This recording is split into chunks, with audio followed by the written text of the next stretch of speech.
Today we're taking a look at these MLB matches, which are happening on Wednesday, April 12, 2023, and giving you our team and total picks for today. Welcome back to High Stakes. Before we dive into our video, don't forget to subscribe and to push the notification bell so you don't miss any of our videos. Also check out our Patreon if you want access to our premium picks. Our Patreon is a way for us to help you improve your chances of making more money, and if you are interested in props and parlay picks, check out our new channel High Stakes Props and Parlays, where you can find our player props and parlay picks predictions.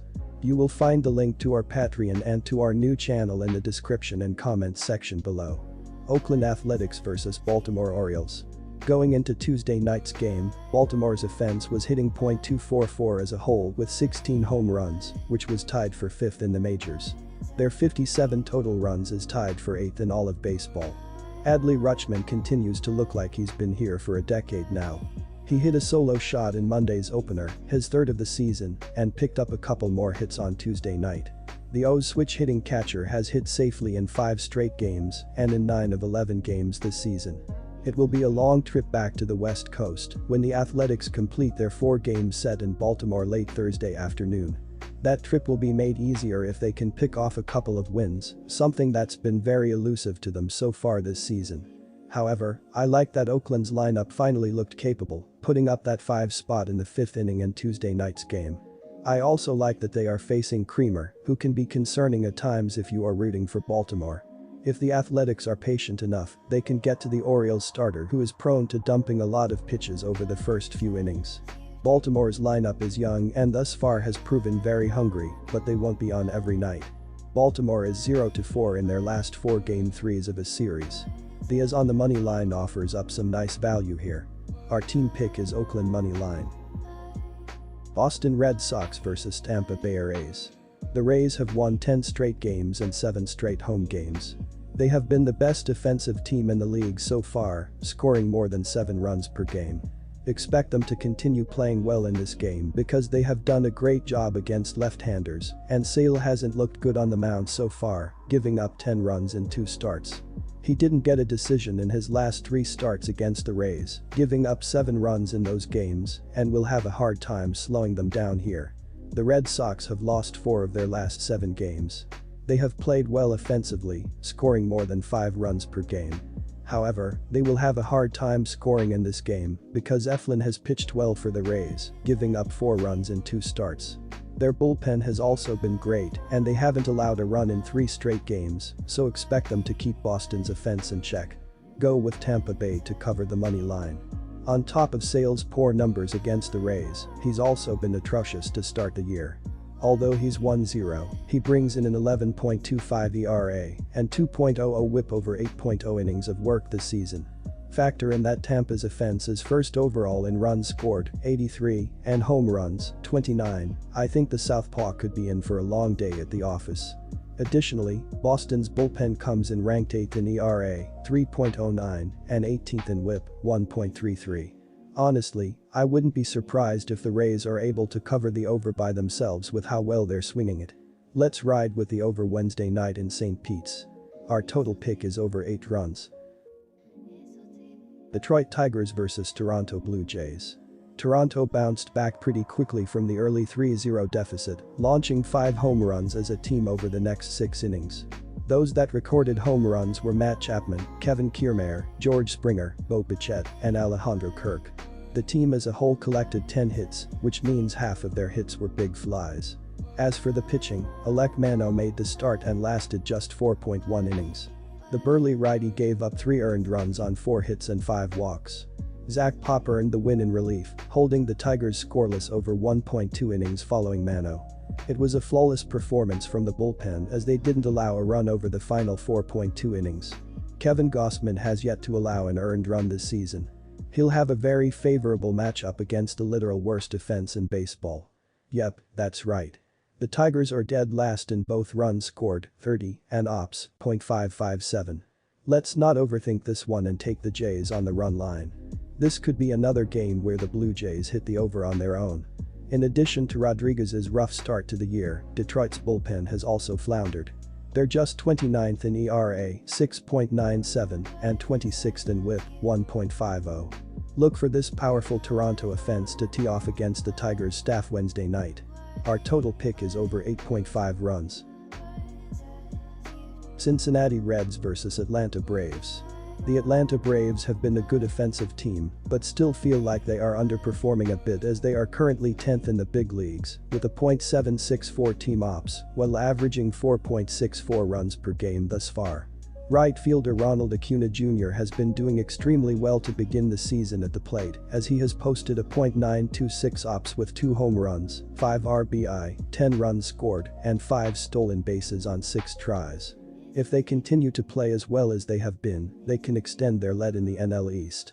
Spencer Strider has been doing extremely well throughout the season so far, according to his baseball saving page, as he is in the 93rd percentile in strikeout percentage, 88th percentile in whiff percentage, 62nd percentile in SBA, and 58th percentile in XSLG. Strider also has a 3-pitch arsenal: fastball, slider, changeup, and his slider has been his best pitch as hitters are 2 for 13 with 8 strikeouts against it. He faced the Reds twice last season, 1 start, and was 1-0 in 8 innings, and allowed 1 run on 1 hit with a hit by pitch, 1 walk, and 12 strikeouts. The ability to get on base is critical to score runs and win games, as there is a bit of a difference, as the Braves are 6th in baseball, with a .347 team OBP, while the Reds are middling at 15th with a .329 OBP so far. Spencer Strider looks like he found his groove on the mound, while Hunter Greene struggles with location and is depending on his triple-digit fastball velocity to get him through games. Atlanta has won each of their previous 7 home games started by Strider, so go with the Atlanta Braves to win by multiple runs here. Take the Braves with the run line. Both teams are doing pretty well in terms of slugging percentage, as they get extra base hits and do well. Cincinnati is 9th in MLB with a .431 slugging percentage, while Atlanta is tied with the Texas Rangers for 15th with a .417 slugging percentage. These pitching staffs have been struggling a bit as they are giving up too many base runners, as the Reds are 25th in MLB with a 1.46 whip as a team, while the Braves are 15th in baseball with a 1.37 whip right now. The over is 5-1-1 in their last 7 games against one another in Truist Park, so go with over 8 runs in this game. Los Angeles Dodgers vs San Francisco Giants. After a shocking 2021 run, where the Giants won a league-best 107 games, San Francisco regressed in 2022 to finish just 81-81. The Giants hope to get back on track this year, but have started the season just 4-6. After a relatively quiet offseason for San Francisco, the Giants may not have made the improvements necessary to regain their 2021 glory and compete with the Dodgers and San Diego Padres for the division crown. The Giants' offense so far this season has been in the middle of the pack, with 48 runs scored entering Tuesday. The Giants' one big offensive acquisition this offseason, Michael Conforto, has been off to a strong start, leading the team with 3 home runs and posting a very solid .872 ops. First baseman J.D. Davis is looking to continue to build off a strong second half of the 2022 season, where he played very well for the Giants after being acquired from the Mets mid-season. So far on the season, Davis is hitting a whopping .370 with an ops of 1.022.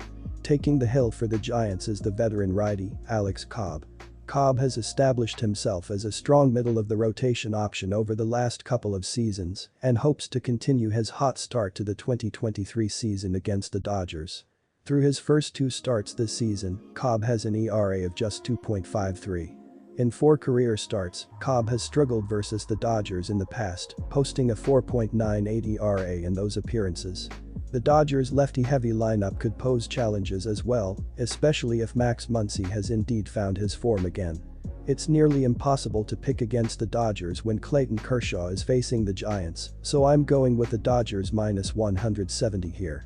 Given Kershaw's dominance against Los Angeles' biggest rivals and Cobb's struggles against the Dodgers in the past, there is a clear advantage in the pitching matchup.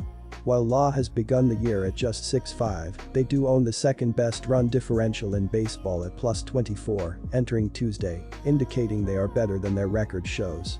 Dodgers lefties like Freddie Freeman, James Outman, and Max Muncy should be able to take advantage of the righty-lefty matchup to push some runs across the board for Law. take the Dodgers with the money line. Hopes are high for the Los Angeles Dodgers this season, as they have been for the last decade now. Despite some significant retooling this offseason with the departures of franchise stalwart Justin Turner and star shortstop Trey Turner, the Dodgers hope to put together yet another 100-plus win season. The youth movement for the Dodgers looks promising, however, as rookie James Outman is off to a phenomenal start with a .300 average, 1.262 ops, to go with 3 home runs and a league-leading 3 triples. While fellow rookie Miguel Vargas has put up a .500 BP so far with a league-leading 11 walks, entering Tuesday. Max Muncy showed signs of life on Monday after a rough start to the season, going 3 for 3 with 2 home runs and 7 RBI. Freddie Freeman continues to show why he is one of the best first basemen in the league as well, leading the Dodgers offense with a .419 batting average so far this season.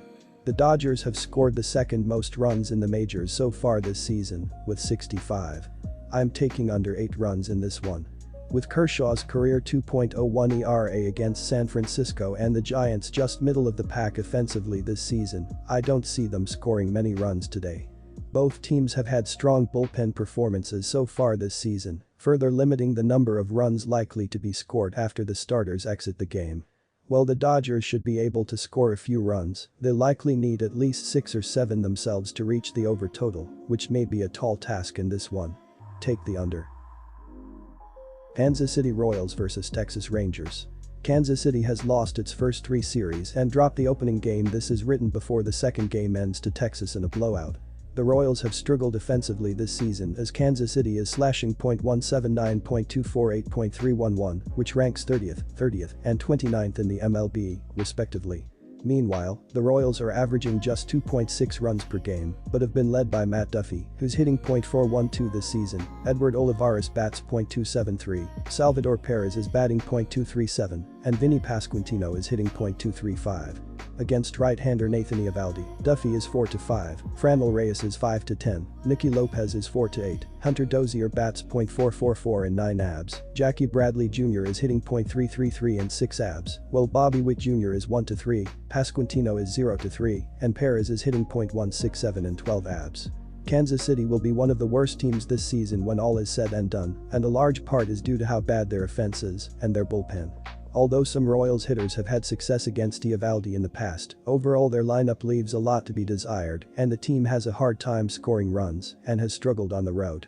Texas, meanwhile, is much better at home as their offense is miles better at home than on the road and they will be able to hit Keller enough to give Eovaldi enough run support to get the win. The Rangers' bullpen has also been solid and will keep Kansas City's bats at bay in the later innings. I personally had this line near -200, so to get -170 on Texas is a great value. Take the Rangers. Although the first game of this series exploded for 13 runs, I like the under in this one. Keller is one of the Royals' best pitchers, and I do expect to have success and keep this game close enough for KC and limit the hitters by Texas. Eovaldi is also a solid enough starter that he should only allow 2 runs to this Royals lineup that struggle to get batters on base, and when they do, they don't make pitchers pay. Meanwhile, in Kansas City's 11 games, 7 have gone under 9.5 runs, while their average score has been 6.5 runs per game. Texas, meanwhile, has gone under 9.5 runs in 5 of 10 games, and their average runs per game have been 9.6 runs per game. Keller should do better than most pitchers, and Kansas City will have a hard time scoring runs, which is why I like the under here. Take the under 9.5 runs.